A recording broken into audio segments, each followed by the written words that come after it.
Reporter ടിവിക്കൊപ്പം CPM-ന്റെ മുതിർന്ന നേതാവ് EP ജയരാജനുണ്ട്. ഡൽഹിയിലെത്തിയതാണ്. കർഷക സംഘത്തിന്റെ പരിപാടിയുമായാണ് എത്തിയത്. ഇപ്പോൾ കർഷക സംഘത്തിലാണോ കൂടുതൽ സജീവമായി സഖാവുള്ളത്? ഞാൻ നേരത്തെ തന്നെ കർഷക സംഘത്തിൽ സജീവമായിരുന്നു. ഞാൻ കണ്ണൂർ ജില്ലാ കർഷക സംഘത്തിൻ്റെ സെക്രട്ടറിയായി പ്രവർത്തിച്ചിരുന്നു. അതിനുശേഷം സംസ്ഥാന സെക്രട്ടറിയായി കർഷക സംഘം സംസ്ഥാന സെക്രട്ടറിയായി പ്രവർത്തിച്ചു. പിന്നീട് അതിൻ്റെ ഭാഗമായിട്ട് തന്നെ കേന്ദ്ര ഭാരവാഹിയായി വൈസ് പ്രസിഡൻ്റായി പ്രവർത്തിച്ചു. അങ്ങനെ ഞാൻ ഒരു ബഹുജന സംഘടന എന്നുള്ള നിലയിൽ, ഒരു വർഗ സംഘടന എന്നുള്ള നിലയിൽ ഒക്കെ കർഷക സംഘത്തിലും യുവജന രംഗത്തൊക്കെ പ്രവർത്തിച്ചിട്ടുള്ള ഒരാളാണ്. ഈ ഐഷി ഘോഷിന്റെയും CJP-യുടെയൊക്കെ സമര വിവരങ്ങൾ അറിയുന്നുണ്ടാവുമല്ലോ. ഈ സമരത്തെയൊക്കെ സഖാവ് എങ്ങനെ കാണുന്നു? തീർച്ചയായും അത് സ്പോണ്ടേനിയസായി വളർന്നു വന്നൊരു സമരമാണ്. ആ സമരത്തിൻ്റെ അടിസ്ഥാനം അതിൻ്റെ പ്രശ്നമാണ്. നീറ്റ് പരീക്ഷ എത്രമാത്രം ഇന്ത്യയിൽ അപകടപ്പെട്ടു. ആ പരീക്ഷ നീതിപൂർവ്വം നടത്തേണ്ട ഒരു ഗവൺമെൻറ്, യൂണിവേഴ്സിറ്റി, മന്ത്രിസഭ അത് മര്യാദക്ക് നടത്തിയോ? അത് ചോദ്യപേപ്പർ ചോർച്ച, വാല്യുവേഷൻ തന്നെ ഒരു അടിസ്ഥാനമില്ലാത്ത വാല്യുവേഷൻ, ഒരു നീതിപൂർവമാണ് നീറ്റ് പരീക്ഷ നടത്തിയതെന്ന് ആർക്കെങ്കിലും പറയാൻ സാധിക്കുമോ? തികച്ചും നിയമവിരുദ്ധമായി വിദ്യാർത്ഥികളുടെ ഭാവിയെ നശിപ്പിക്കത്തക്ക നിലയിൽ പണം സമ്പാദിക്കാൻ, സ്വാർത്ഥ താല്പര്യങ്ങൾ സംരക്ഷിക്കാൻ, BJP ഗവൺമെൻറ്റിൻ്റെ ആരെയല്ലോ സംരക്ഷിക്കാൻ വേണ്ടി ആ പരീക്ഷയെ തന്നെ അട്ടിമറിച്ചു. അതിൻ്റെ ഫലമായി സംഭവിച്ചത് നല്ല നിലയിൽ പഠിച്ചു വരുന്ന കുട്ടികളുണ്ട്. ആ കുട്ടികൾക്ക് അവരുടെ അർഹത നഷ്ടപ്പെട്ടു.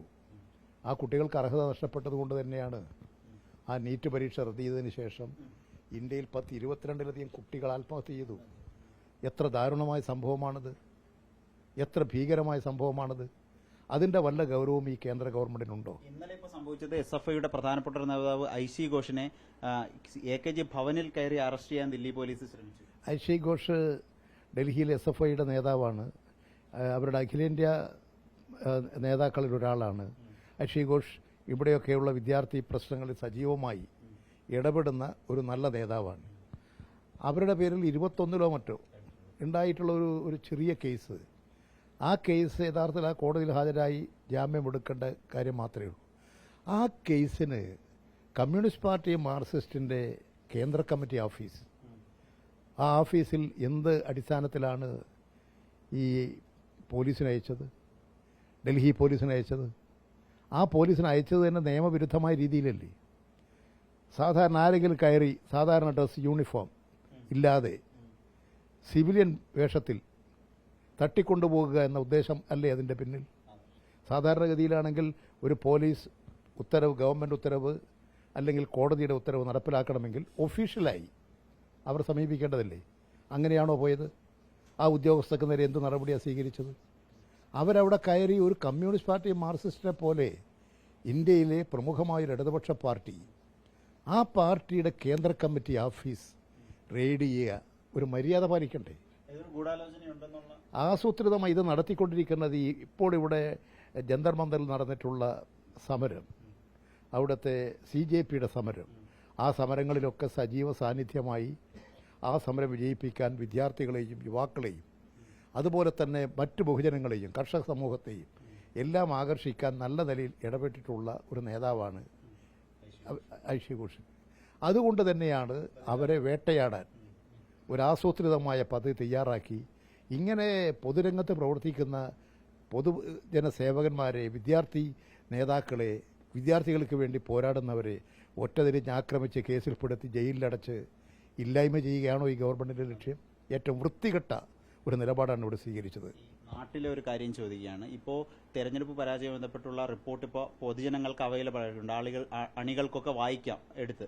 അതിൽ പറയുന്ന പ്രധാനപ്പെട്ട ആരോപണം അങ്ങുകൂടിയുള്ള കണ്ണൂർ ജില്ലയിലെ സ്ഥാനാർത്ഥി നിർണയം പാളി എന്നുള്ളതാണ്. അപ്പോൾ അതിലൊക്കെ അങ്ങക്ക് കൂടി ഉത്തരവാദിത്വം ഉണ്ടാവില്ലേ നേതൃപരമായി? ഈ കാര്യങ്ങളെ സംബന്ധിച്ചെല്ലാം പാർട്ടി സംസ്ഥാന കമ്മിറ്റി, ജില്ലാ കമ്മിറ്റി, ഏരിയ കമ്മിറ്റി, ലോക്കൽ കമ്മിറ്റികളെല്ലാം ചർച്ച ചെയ്തു. കേന്ദ്ര കമ്മിറ്റി ചർച്ച ചെയ്തു. ഇത് സംബന്ധിച്ചിട്ടുള്ള എല്ലാ വസ്തുതകളും ഇപ്പോൾ CPM-ന്റെ കേന്ദ്ര വെബ്സൈറ്റിൽ തന്നെ അത് പ്രസിദ്ധീകരിച്ചില്ലേ? എല്ലാവർക്കും ഒന്നെടുത്താൽ ആ കാര്യങ്ങൾ മനസ്സിലാക്കാമല്ലോ. വിശദമായി ചർച്ച നടത്തി അതിൻ്റെ അടിസ്ഥാനത്തിലെടുത്ത നിലപാട് വ്യക്തമാക്കിയിട്ടുണ്ട്. പിന്നെ അതിനെക്കുറിച്ച് അതിനപ്പുറത്ത് ചിന്തിക്കേണ്ട കാര്യം എന്താ ഉള്ളത്? അതിൽ ഗുരുതരമായ പാളിച്ച പറ്റി എന്ന് പറയുന്നതിൻ്റെ അടിസ്ഥാനം കൂടി ചോദിക്കാം. അത് സ്വാഭാവികമായും മനുഷ്യരുടെ പാർട്ടിയല്ലേ. ഒരു തെറ്റും പറ്റാത്ത മനുഷ്യരാരെങ്കിലും ഉണ്ടോ? തെറ്റ് പറ്റാം, ഒരു കൂട്ടായി വരുമ്പോഴും തെറ്റ് പറ്റാം. അങ്ങനെ തെറ്റുകൾ സംഭവിച്ചാൽ അത് കണ്ടെത്തി, എന്താണ് പെശക് കണ്ടെത്തി, ആ പെശക് തിരുത്തി ശരിയായ വഴിയിലേക്ക് കൂടുതൽ വേഗത്തിൽ സഞ്ചരിക്കുക എന്നുള്ളതാണ് കമ്മ്യൂണിസ്റ്റ് പാർട്ടി മാർക്സിസ്റ്റ് സ്വീകരിച്ചത്. അതാണ് ഇവിടെ ചെയ്തുകൊണ്ടിരിക്കുന്ന കാര്യം. ഒരു ഒരു ഒരു തെറ്റ് തിരുത്തൽ പ്രോസസ്സ് എന്താണ് കാരണമെന്ന് മനസ്സിലാക്കി അതിൻ്റെ അടിസ്ഥാനത്തിൽ ചിന്തിച്ച് പ്രവർത്തിക്കുകയാണ്. ഈ ഒറ്റ കാര്യം കൂടി ചോദിച്ചോട്ടെ, പല കോണിൽ നിന്നും ഈ നേതൃത്വം മാറണം എന്ന ചർച്ചകളുണ്ട്. അത് ശരിയായ ചർച്ചയാണ്? കമ്മ്യൂണിസ്റ്റ് പാർട്ടി മാർക്സിസ്റ്റിനകത്ത് അങ്ങനെ അഭിപ്രായം വന്നതായിട്ട് നിങ്ങൾക്ക് ആർക്കെങ്കിലും പറയാൻ കഴിയുമോ? ഇത് ഇവിടെ ഇങ്ങനെ ഈ അന്തരീക്ഷത്തിൽ ഇങ്ങനെ പറഞ്ഞുകൊണ്ടിരിക്കുന്നുണ്ട്. കമ്മ്യൂണിസ്റ്റ് പാർട്ടി മാർക്സിസ്റ്റ് എന്ത് ചെയ്യണമെന്ന് പാർട്ടി തീരുമാനിക്കും. അങ്ങേക്ക് എങ്ങനെ അല്ല, എൻ്റെ അഭിപ്രായങ്ങളല്ല. കമ്മ്യൂണിസ്റ്റ് പാർട്ടി മാർക്സിസ്റ്റ് എന്ത് ചെയ്യണമെന്ന് പാർട്ടി ചർച്ച ചെയ്ത് തീരുമാനിക്കും. നിങ്ങൾക്ക് അഭിപ്രായമുണ്ടോ ചോദിക്കുന്നത് എന്തിനാ? ഇങ്ങനെ ഒരു വാർത്ത സൃഷ്ടിച്ചെടുക്കാനാണ്. അതൊരു പാർട്ടിയെയോ അല്ലെങ്കിൽ ഒരു ഇടതുപക്ഷ പ്രസ്ഥാനത്തെയോ തെറ്റുകളെയോ കണ്ടെത്താൻ വേണ്ടിയിട്ടുള്ള ശരിയായ നിലപാടാണെന്ന് എനിക്ക് തോന്നുന്നില്ല. ഇതിൽ പ്രധാനമായിട്ട് അണികൾ തന്നെയാണ് പല ചർച്ചകളിലും നേതൃത്വത്തിന് പങ്കില്ലേ എന്ന് ചോദ്യങ്ങൾ ചോദിക്കുന്നത്. പലപ്പോഴും അണികളെന്ന് പറഞ്ഞുകൊണ്ട് വാർത്ത പ്രചരിപ്പിക്കുന്നുണ്ട്. ഇവിടെ എന്തെല്ലാം വാർത്തകൾ പ്രചരിപ്പിക്കുന്നുണ്ട്. ആ ജനൻ ടി വിക്കാർ ചെയ്ത് കണ്ടില്ലേ നിങ്ങൾ? ആ ശ്രീമതി ടീച്ചർ ഈ ദേശീയ നേതാവല്ലേ, എത്ര വൃത്തികെട്ട നിലപാടാണ് സ്വീകരിച്ചത്. ഇപ്പോഴാ BJP RSSന്റെ നേതാവ് സ്ത്രീകളെ മുഴുവൻ ആക്ഷേപിച്ചില്ലേ? സമരത്തിൽ പങ്കെടുക്കുന്നവരെ വെടിവെച്ച് കൊല്ലണം. അദ്ദേഹത്തിന് എനിക്ക് തോന്നുന്ന ഭാര്യയും മക്കളുണ്ടെന്ന് എനിക്ക് അറിഞ്ഞുകൂടാ. ഒരു സ്ത്രീകളെക്കുറിച്ച് ഇങ്ങനെ ആക്ഷേപിക്കാവും. BJP ഒരു വനിതകളുള്ള പാർട്ടിയല്ലേ? BJP വനിതകളുള്ള പാർട്ടിയല്ലേ? അവരുടെ വനിതകൾ ഇങ്ങനെ സമ്മേളനത്തിൽ പങ്കെടുക്കുന്നതിനെക്കുറിച്ച് തെറ്റായ കാര്യങ്ങൾ പ്രചരിപ്പിക്കാവോ? അപ്പോൾ ഒരു RSS എന്ന് പറയുന്നത് എന്തും പറയുക, ഒരു ജനാധിപത്യ മര്യാദയോ സാംസ്കാരിക കാഴ്ചപ്പാടോ ഒന്നുമില്ലാതെ എന്തും വിളിച്ചു പറയുന്നൊരു സംഘടനയായി അതപ്പതിച്ചിരിക്കുകയാണ്. അപ്പോൾ ഈ നേതൃമാറ്റ ചർച്ചകൾ നിലവിൽ ഇല്ല എന്നാണോ സാർ? ഇപ്പം ഞങ്ങളെ മുമ്പിൽ ഞങ്ങൾ തെറ്റുതിരുത്തൽ പ്രക്രിയയുടെ ഭാഗമായിട്ട് ചർച്ച ചെയ്തിട്ടുള്ള കാര്യങ്ങൾ എന്താണ് എന്ന് ഇപ്പോഴത് വ്യക്തമാക്കി കഴിഞ്ഞു. ഇത് പാർട്ടിയാകെ ആ പെശക് ബോധ്യപ്പെടുത്തി അതിൻ്റെ അടിസ്ഥാനത്തിൽ പാർട്ടിയാകെ ഒരു തെറ്റുതിരുത്തൽ പ്രക്രിയയിലേക്ക് നയിക്കുക എന്നുള്ളതാണ് ഇന്ന് നമ്മുടെ മുമ്പിലുള്ള പ്രശ്നം. ആ പ്രശ്നം സമ്മേളനം ചർച്ച ചെയ്ത് കണ്ടെത്തിയിട്ടുള്ള കുറ്റങ്ങൾ പരിഹരിക്കാനുള്ളതാണ്. ആ കുറ്റങ്ങൾ എന്താണെന്നുള്ള വെബ്സൈറ്റിലുണ്ട്. അതിൻ്റെ അടിസ്ഥാനത്തിൽ തെറ്റുതിരുത്തി ശരിയായ നിലയിൽ പോകും. അല്ല, ഏതെങ്കിലും ഒരാളുടെ തലയിലേക്ക് വെക്കേണ്ട കാര്യങ്ങളൊന്നും അല്ലല്ലോ ഇപ്പോൾ പാർട്ടിക്ക് സംഭവിച്ചിട്ടുള്ള. അതല്ല, അങ്ങനെയല്ലേ ഞങ്ങൾ ചർച്ച ചെയ്യൂ. പാർട്ടിക്ക് വന്നിട്ടുള്ള പെശകളാണ് പാർട്ടി ചർച്ച ചെയ്യുന്നത്. അങ്ങനെ ചർച്ച ചെയ്യുമ്പോൾ ഏതെങ്കിലും വ്യക്തികൾക്ക് വ്യക്തിഗതമായി എന്തെങ്കിലും പെശക് സംഭവിച്ചിട്ടുണ്ടോ? ഉണ്ടെങ്കിൽ അവരുടെ പാർട്ടി ഘടകത്തെ പറയും, എനിക്കിങ്ങനെ തെറ്റുപറ്റി, ആ തെറ്റുപറ്റി എന്ന് അവർ പറഞ്ഞുകൊണ്ട് അവരത് തിരുത്തും. അതാണ് കമ്മ്യൂണിസ്റ്റ് പാർട്ടിയുടെ പ്രോസസ്സ്. എന്താണ് അതൊന്നും നിങ്ങളറിയില്ല. ഞങ്ങളുടെ പാർട്ടിക്കകത്ത് നടക്കുന്ന പ്രശ്നങ്ങൾ നിങ്ങളോട് പറയുകയുമില്ല. പാർട്ടി സംഘടനാപരമായി ചെയ്യേണ്ട കാര്യങ്ങൾ പാർട്ടിക്കകത്ത് ചെയ്യും, പുറത്തു പറയേണ്ട കാര്യങ്ങൾ പുറത്തു പറയും. ഇതൊരു വിപ്ലവ പാർട്ടിയാണ്, ഒരു ബഹുജന വിപ്ലവ പാർട്ടിയാണ്. ആ പാർട്ടിക്ക് ഒരു ലക്ഷ്യബോധമുണ്ട്.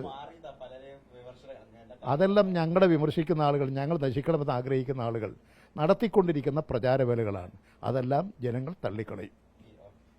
ഏതായാലും കൃത്യമായ നിലപാടാണ് EP ജയരാജൻ പറഞ്ഞത്. വീഡിയോ ജേർണലിസ്റ്റ് കണ്ണൻ പ്രസന്നനൊപ്പം റിപ്പോർട്ടർ ആദിൽ പാലോടൻ, റിപ്പോർട്ടർ ദില്ലി.